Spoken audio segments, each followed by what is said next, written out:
अन्नपूर्णा माता व्रत कथा। माँ अन्नपूर्णा माता का महाव्रत मार्गशीर्ष मास के कृष्ण पक्ष पंचमी से प्रारंभ होता है और मार्गशीर्ष शुक्ल षष्ठी को समाप्त होता है। यह उत्तमोत्तम व्रत 17 दिनों का होता है और कई भक्त 21 दिन तक भी पालन करते हैं। माँ अन्नपूर्णा माता के महाव्रत की कथा। एक समय की बात है, काशी निवासी धनंजय की पत्नी का नाम सुलक्षणा था।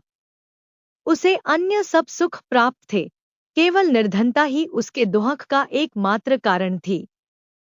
यह दुहक उसे हर समय सताता रहता था। एक दिन सुलक्षणा पति से बोली, स्वामी, आप कुछ उद्यम करो तो काम चले। इस प्रकार कब तक काम चलेगा?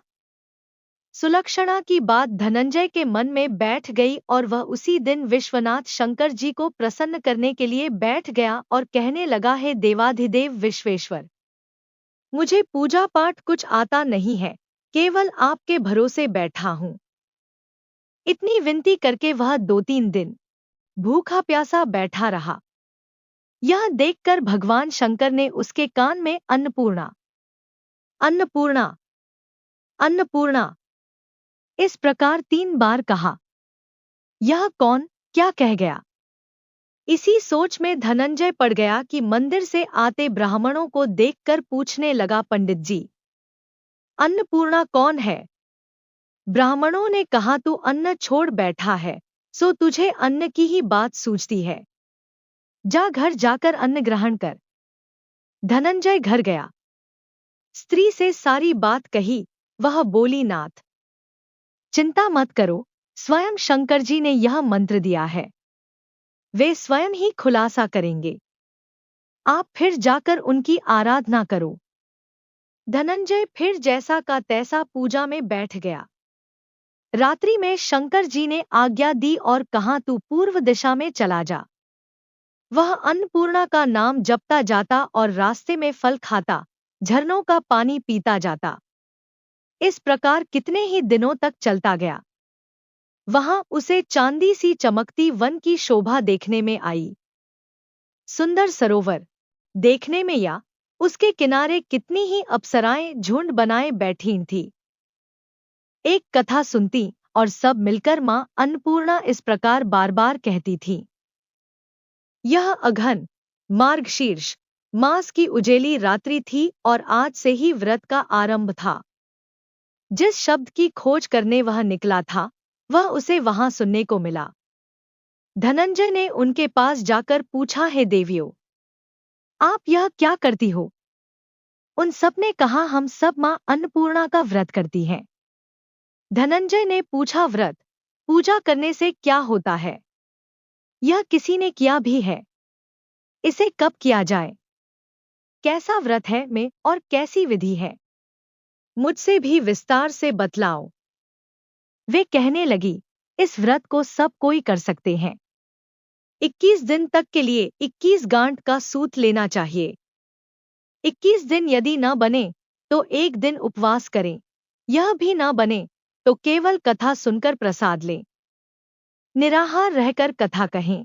कथा सुनने वाला कोई न मिले तो पीपल के पत्तों को रख सुपारी या घृत कुमारी, गुवार पाठ, वृक्ष को सामने कर दीपक को साक्षी कर सूर्य, गाय, तुलसी या महादेव को बिना कथा सुनाए मुख में दाना न डालें। यदि भूल से कुछ पड़ जाए तो 1 दिवस फिर उपवास करें। व्रत के दिन क्रोध न करें और झूठ न बोलें। धनंजय बोला, इस व्रत के करने से क्या होगा? वे कहने लगी, इसके करने से अंधों को नेत्र मिले, लूलों को हाथ मिले, निर्धन के घर धन आए, बांझी को संतान मिले, मूर्ख को विद्या आए। जो जिस कामना से व्रत करे, माँ उसकी इच्छा पूरी करती है। वह कहने लगा, बहनों, मेरे पास भी धन नहीं है, विद्या नहीं है, कुछ भी तो नहीं है। मैं तो दुखिया ब्राह्मण हूँ। मुझे इस व्रत का सूत दोगी? हाँ भाई, तेरा कल्याण हो, हम तुम्हें अवश्य देंगी। ले, इस व्रत का मंगल सूत ले। धनंजय ने व्रत किया। व्रत पूरा हुआ तभी सरोवर में से 21 खंड की सुवर्ण सीरी हीरा मोती जड़ी हुई प्रकट हुई। धनंजय, जय अन्नपूर्णा अन्नपूर्णा। करोड़ों सूर्य से प्रकाशमान अन्नपूर्णा का मंदिर है। उसके सामने सुवर्ण सिंहासन पर माता अन्नपूर्णा विराजमान है। सामने भिक्षा हेतु शंकर भगवान खड़े हैं। देवांगनाएं चंवर डुलाती हैं। कितनी ही हथियार बांधे पहरा देती हैं। धनंजय दौड़कर जगदम्बा के चरणों में गिर गया। देवी उसके मन का क्लेश जान गई।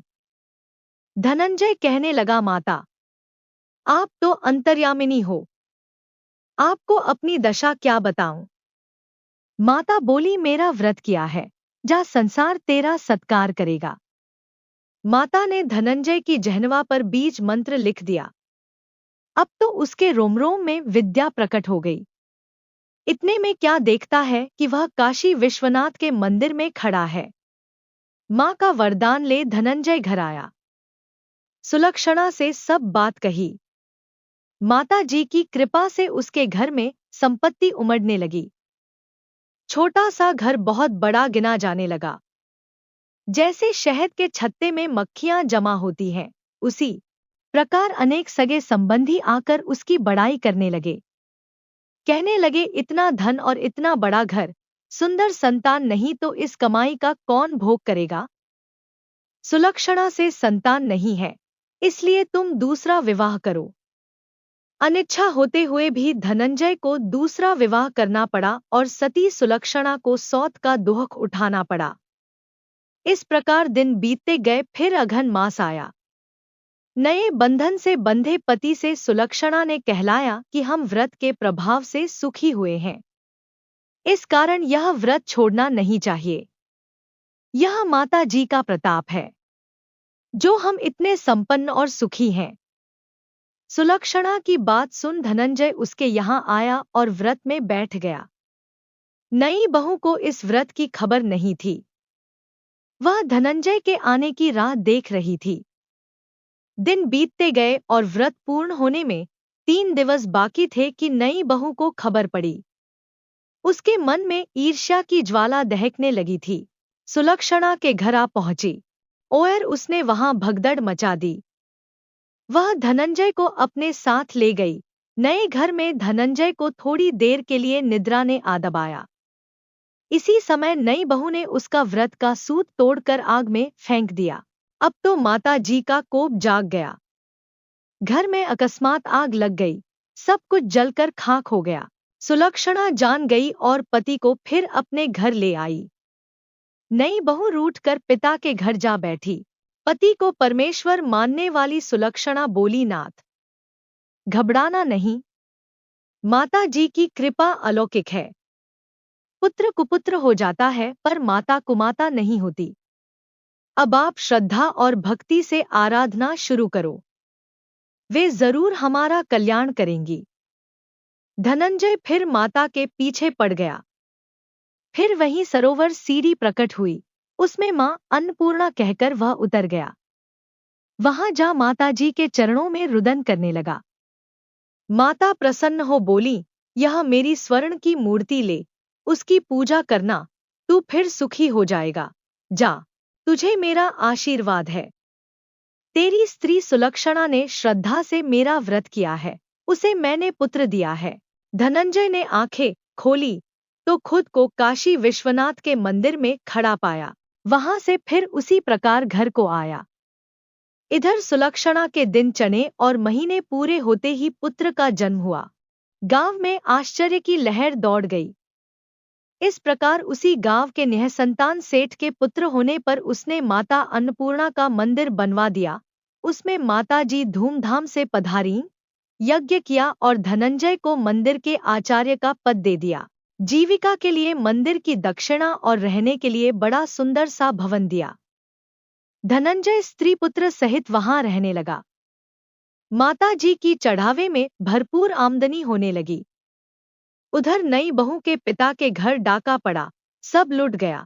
वे भीख मांगकर पेट भरने लगे। सुलक्षणा ने यह सुना तो उन्हें बुला भेजा, अलग घर में रख लिया और उनके अन्नवस्त्र का प्रबंध कर दिया। धनंजय, सुलक्षणा और उसका पुत्र माता जी की कृपा से आनंद से रहने लगे। माता जी ने जैसे इनके भंडार भरे वैसे सबके भंडार भरे।